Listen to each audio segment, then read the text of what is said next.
So, I know I made a video on this already, although I probably still haven't uploaded it yet while I'm making this, but I wanted to condense it down and make it shorter without having to actually completely scrap the other video.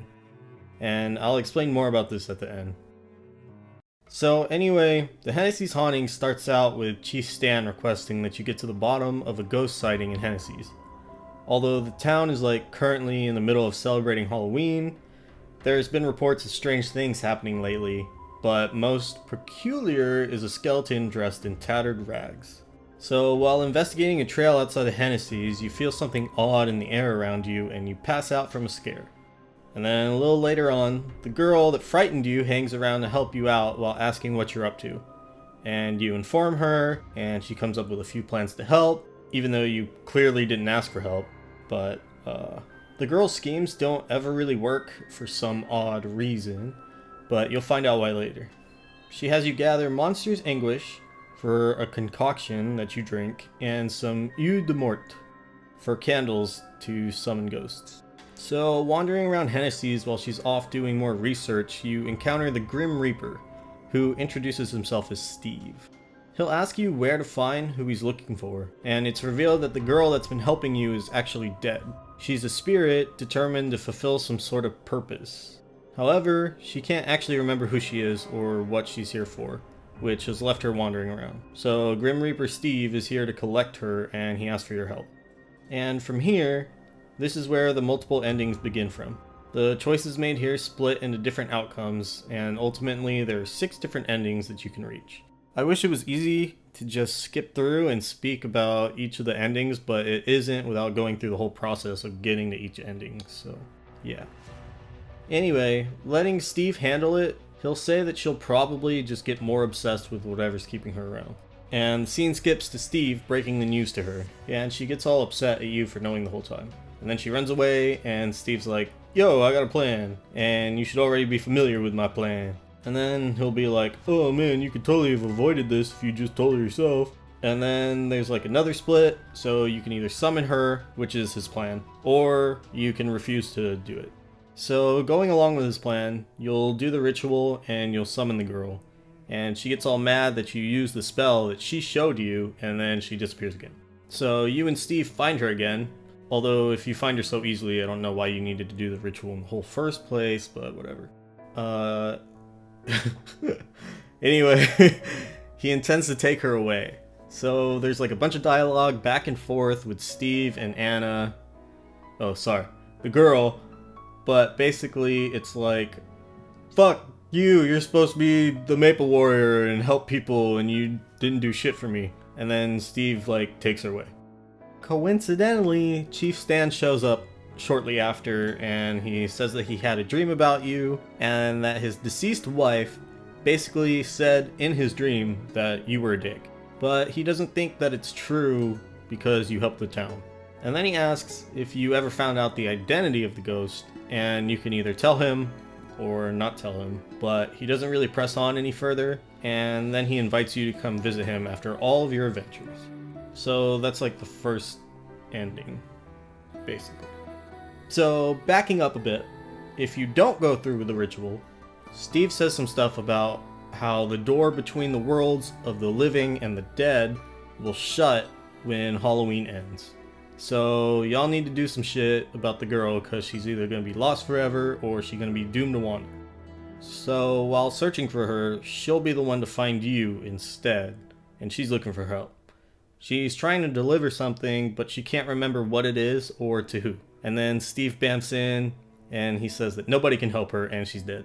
And then she gets all emotional, and then you tell her that you won't forget her, and then she's all apologetic, and she says that she would have liked for you to tell her as a friend. And then she says sorry to Steve, because he's just here to help her. And basically it's the same. It happens in most of the endings that Chief Stan just shows up, and then he says he had a dream about his dead wife. But this time she says that you were kind and honest, even though you didn't actually tell her anything. And that's the ending of another ending. That's the end of another ending. That's the end of another ending. Yeah. So back to the initial 3-way split, the first split. If you don't do anything, Steve says that hiding the truth is just gonna hurt her.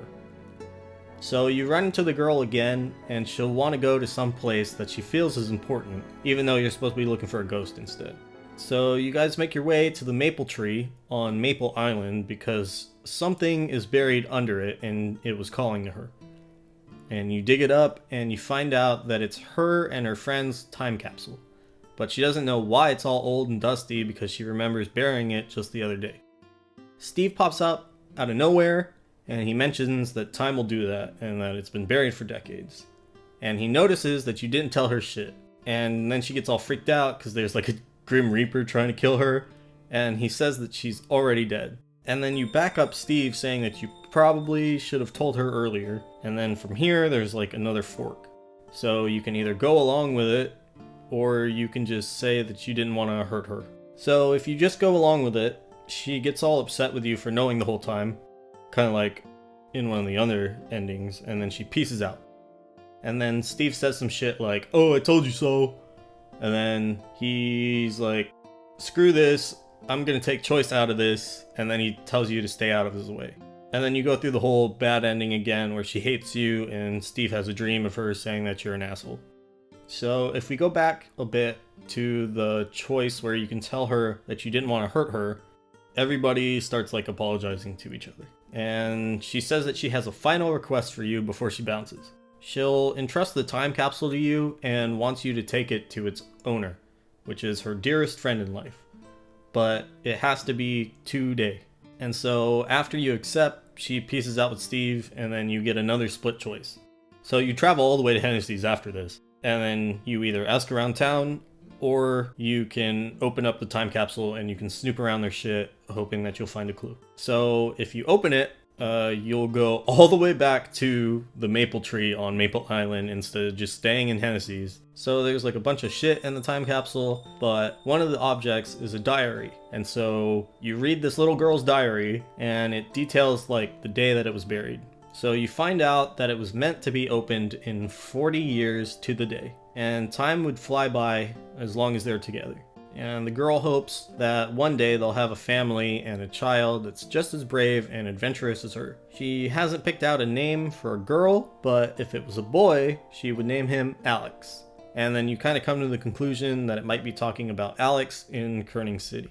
So from Maple Island, after that, you travel all the way to Kerning City, and you ask Alex a couple questions about the time capsule and the diary with his name in it.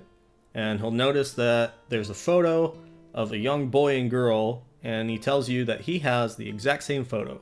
It's a picture of his parents when they were kids. And he tells you that the girl was Chief Stan's first wife, and that he remarried after she died.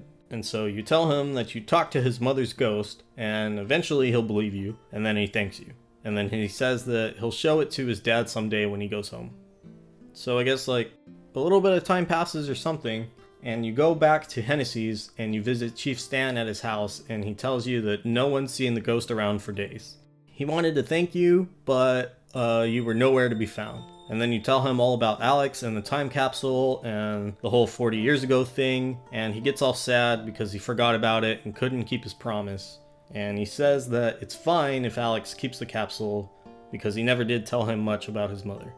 So backtracking to the choice of asking around town or just opening the time capsule, if you choose to ask around Henesys instead, Steve just shows up and he tells you that he took Anna back and that you don't actually have to do anything as she asked. And he gives you a bit of closure on her because you didn't actually know anything about her. And he shows you her most treasured memory of when her and Chief Stan were kids and they buried the time capsule together.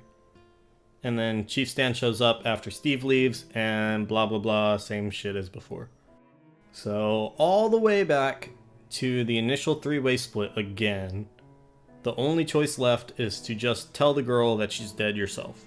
And then Steve is like, thanks, and he says that he'll show up when she's ready. So you meet back up with her and you bluntly break the news, and she says that she doesn't want to leave yet because she suddenly remembers why she came here.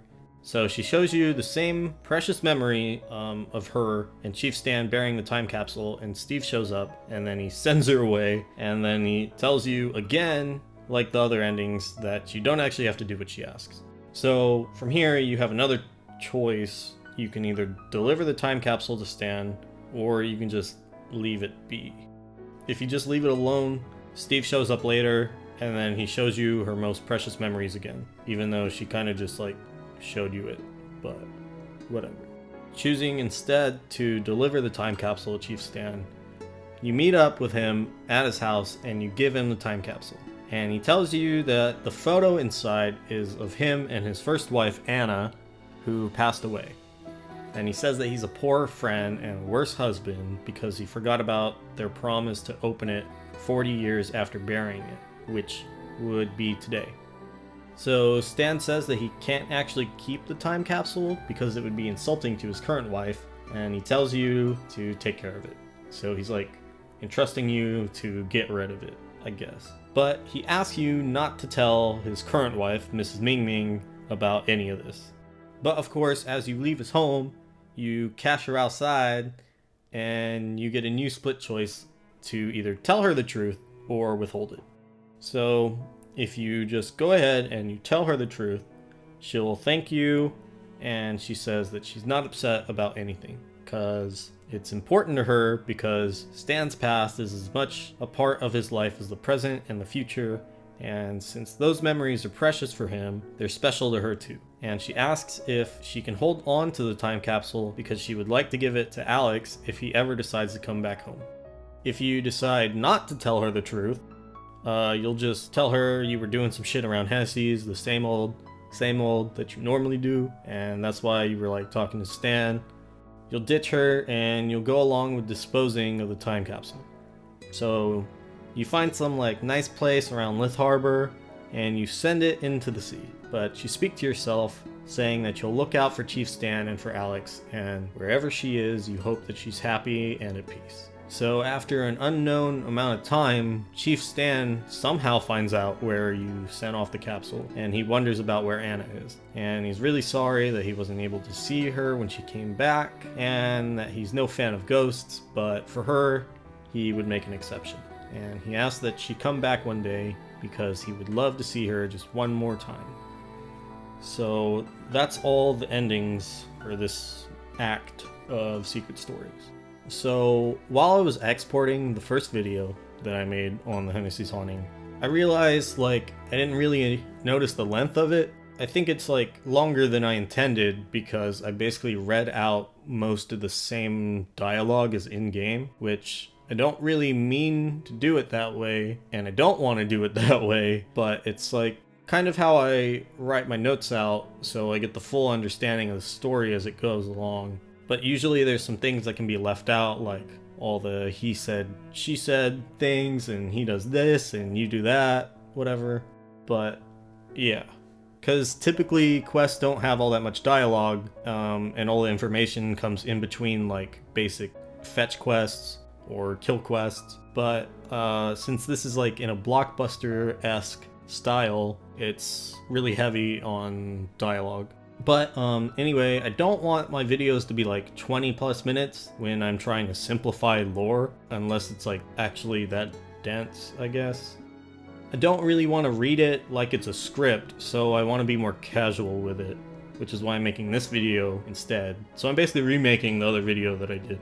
I don't know if people really care about that, but I make the videos for myself anyway, as I'm trying to like dissect and interpret and organize the lore for MapleStory. Anyway, if there's anything important that I'm missing, let me know.